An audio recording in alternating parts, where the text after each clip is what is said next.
কানাডার পণ্যের উপর আগামী মাস থেকে ৩৫% শুল্ক আরোপের হুমকি দিয়েছেন মার্কিন প্রেসিডেন্ট ডোনাল্ড ট্রাম্প। অন্যান্য বাণিজ্য অংশীদারদের ওপরও শীঘ্রই ১৫ থেকে ২০% সার্বিক শুল্ক আরোপ হতে পারে বলেও সতর্ক করেন তিনি।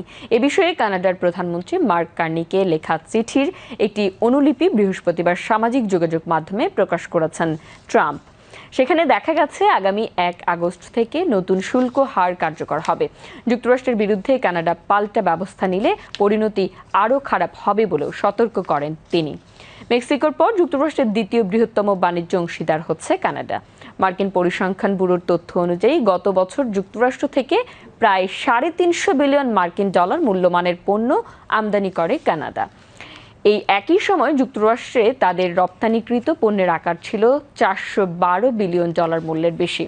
ট্রাম্প তার চিঠিতে অভিযোগ করেন, কানাডা থেকে যুক্তরাষ্ট্রে ফেন্টানিল প্রবাহ এবং কানাডার নানা শুল্ক ও অশুল্ক বাধা, বিশেষ করে যেগুলো মার্কিন দুগ্ধ খাতকে ক্ষতিগ্রস্ত করছে, সেগুলো মেনে নেওয়া যায় না। তার মতে এই বাণিজ্য ঘাটতি যুক্তরাষ্ট্রের অর্থনীতি ও জাতীয় নিরাপত্তার জন্য হুমকি।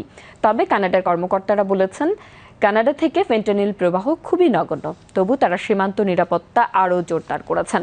ইতোমধ্যে কানাডার উপর ২৫% শুল্ক জারি করে রেখেছেন মার্কিন প্রেসিডেন্ট।